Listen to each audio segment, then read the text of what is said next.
1절 이새 줄기에서 한 싹이 나며 그 뿌리에서 한 가지가 나서 결실할 것이요. 9절 내 거룩한 삶 모든 곳에서 해됨도 없고 상함도 없을 것이니 이는 물이 바다를 덮음같이 여호와를 아는 지식이 세상에 충만할 것임이니라. 성령 충만한 삶이라는 제목으로 하나님의 말씀을 전하도록 하겠습니다. 이스라엘의 그 왕들은 열방의 그 군왕들과는 달리 하나님의 통치 대리자로서 하나님 말씀을 근간으로 하여 공평과 정의로 나라를 다스리며 그 백성들을 평안하게 하고 그 백성들에게 하나님께서 부어주신 충분한 복을 받아 누리도록 해야만 했습니다. 그리고 제사장 나라가 되어서 열방의 복을 나눠주는 그 축복의 통로가 되도록 하는 그 역할을 이스라엘의 왕들이 수행해야만 했는데 대부분의 왕들은 그렇게 하지 못했던 것입니다. 그래서 우리 하나님께서 메시아를 통해서 하나님 나라를 회복할 것을 말씀하고 있는데요. 오늘 말씀을 보시게 되면 이 메시아가 어떤 모습으로 나타날 것인가를 알려주고 있습니다. 1절에 있는 말씀을 보시겠습니다. 이새의 줄기에서 한 싹이 나며 그 뿌리에서 한 가지가 나서 결실할 것이요. 이새는 다윗의 아버지를 말씀하고 있고요. 또 이새의 아버지는 오벳이었습니다. 그리고 오벳의 어머니는 모압 여인이었던 룻이었던 것이죠. 이렇게 다윗을 강조하지 아니하고 이새를 강조하고 있는 이유는 앞으로 오실 그 메시아의 모습이 이와 같다는 것입니다. 볼품없는 모습으로 그렇게 연약한 그 모습을 취하고 이 땅에 오실 것을 말씀하고 있는 것입니다. 실제로 예수님께서 인간의 몸으로 이 땅에 오셨을 때에 그가 태어난 곳은 베들레헴이었지만 그가 자란 곳은 나사렛이었습니다. 그러니까 나사렛에는 전혀 선한 것을 기대할 수 없는 곳이었습니다. 실제로 이 빌립과 나다나엘과의 그 대화를 보게 되면 나다나엘이 이 나사렛에서 무슨 선한 것이 날 수 있느냐, 선한 것을 전혀 기대할 수 없는 곳이라고 하는 것입니다. 그래도 이스라엘 백성들이 생각할 때 메시아 정도라면 예루살렘에 있는 왕궁이라든지 어떤 권력가의 그 배경을 가지고 태어나야 하지 않을까 이런 생각을 했을지도 모르겠습니다. 그러나 성경에서 말씀하고 있는 이 메시아가 나타날 때의 모습은 이와 같이 연약한 모습, 볼품없는 모습으로 오신다라고 하는 것을 분명하게 말씀하고 있는 것입니다. 그렇다면 이 메시아가 이 땅에 오셔서 하시는 사역이 어떤 것인가? 3절에서 5절에 있는 말씀을 제가 읽어드리겠습니다. 그가 여호와를 경외함으로 즐거움을 삼을 것이며 그의 눈에 보이는 대로 심판하지 아니하며 그의 귀에 들리는 대로 판단하지 아니하며 공의로 가난한 자를 심판하며 정직으로 세상의 겸손한 자를 판단할 것이며 그의 입의 막대기로 세상을 치며 그의 입술의 기운으로 악인을 죽일 것이며 공의로 그의 허리띠를 삼으며 성실로 그의 몸의 띠를 삼으리라. 여기서 보게 되면 이 메시아가 어떤 사역을 하게 되는가를 말씀하고 있는데요. 공평과 정의로 나라를 다스린다는 것입니다. 하나님께서 주신 그 말씀을 가지고 백성들을 다스리는 그런 나라가 될 것을 말씀하고 있는 것입니다. 그렇게 될 때 어떤 나라가 되어질 것인가? 6절에서 8절에 있는 말씀 보겠습니다. 그때 이리가 어린 양과 함께 살며 표범이 어린 염소와 함께 누우며 송아지와 어린 사자와 살진 짐승이 함께 있어 어린 아이에게 끌리며 암소와 곰이 함께 먹으며 그것들의 새끼가 함께 엎드리며 사자가 소처럼 풀을 먹을 것이며 젖먹는 아이가 독사의 구멍에서 장난하며 젖된 어린 아이가 독사의 굴에 손을 넣을 것이라. 이리와 양 표범과 어린 염소, 송아지와 어린 사자 결코 함께 할 수 없는 그런 존재인데 우리 메시아 오실 예수님께서 통치하게 될 때 이런 나라가 회복될 것이고 이런 나라로 완성되어질 것을 말씀해 주고 있는 것입니다. 결국 물이 바다를 덮은 같이 여호와를 인정하는 것이 온 땅에 가득하게 되는 그 날이 임하게 될 것을 말씀하고 있습니다. 그래서 열방이 시온으로 순례를 오고 그곳에서 하나님의 말씀을 배우고 하나님을 찬양하고 하나님을 높이며 경배하는 그와 같은 일들이 일어나게 될 것을 말씀하고 있는 것입니다. 그런데 서두에서 말씀드렸던 것처럼 처음 오신 그 메시아, 오실 그 메시아의 모습이 연약한 자, 볼품없는 자로 오는데 어떻게 이와 같은 놀라운 일들을 하게 되는가? 2절에 있는 말씀을 볼까요? 그의 위에 여호와의 영 곧 지혜와 총명의 영이요 모략과 재능의 영이요 지식과 여호와를 경외하는 영이 강림하시리니. 다시 말씀드리면 성령으로 충만케 되어서 비록 연약한 인간의 모습으로 왔지만 나사렛에서 자라면서 어떤 권세가라든지 능력이 있는 그 배경을 가지지 못했지만 성령 충만하여서 하나님께서 맡겨주신 귀한 사명을 완수할 수 있었다고 하는 것을 우리에게 말씀해 주고 있는 것입니다. 성도 여러분, 저와 우리 성도 여러분들도 연약한 자들입니다. 우리가 어떻게 하나님께서 맡겨주신 귀한 사명들을 잘 감당할 수 있습니까? 성령으로 충만할 때 맡겨주신 귀한 사역들을 잘 감당할 수 있는 것입니다.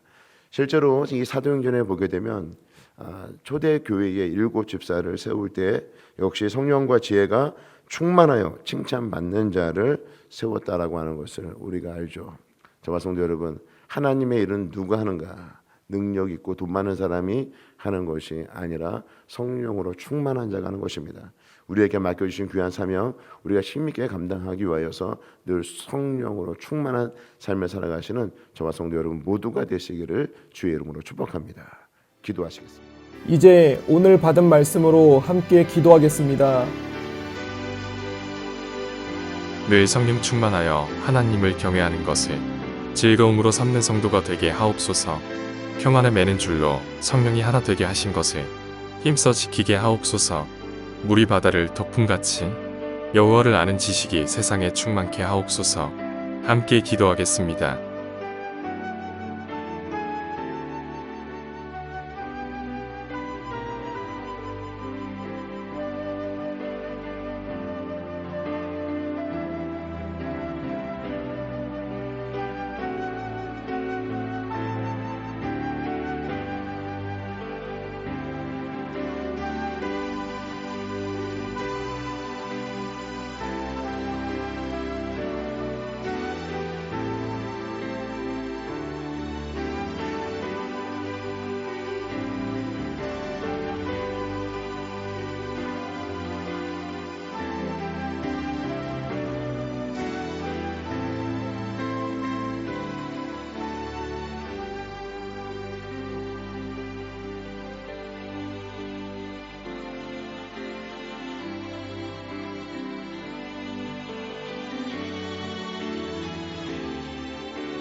이제 오늘의 기도 제목을 가지고 합심하여 기도하도록 하겠습니다.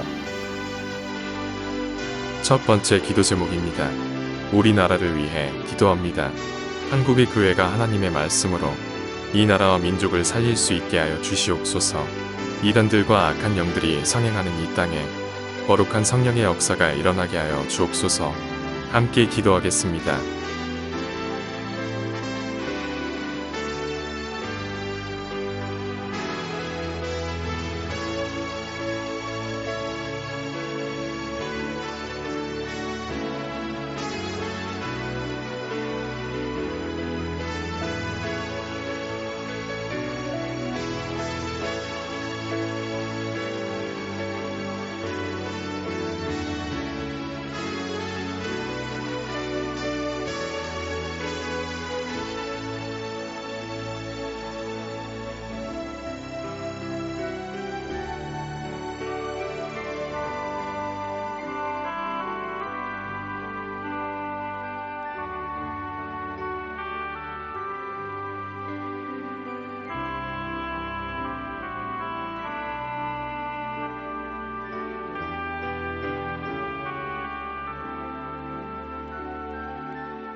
두 번째 기도 제목입니다.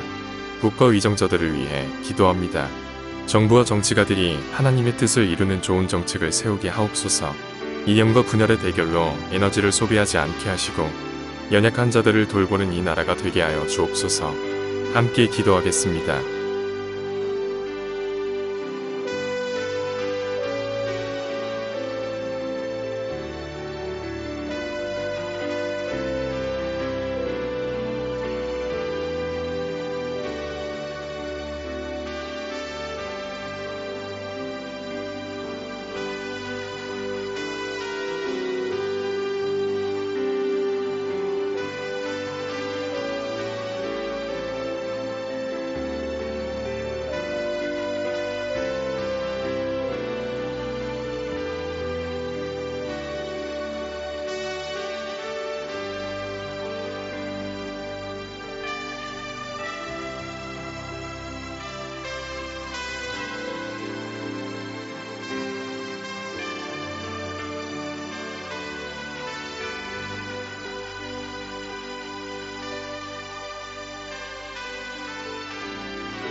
세 번째 기도 제목입니다.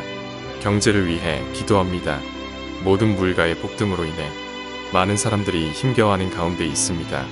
주님, 이 나라가 물질 중심이 되지 않게 하여 주시옵소서. 국민들의 삶이 양극단으로 치닫지 않게 하여 주옵소서. 함께 기도하겠습니다.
이제 개인의 기도 제목을 가지고 하나님 앞에 기도하시기 바랍니다.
수고하셨습니다.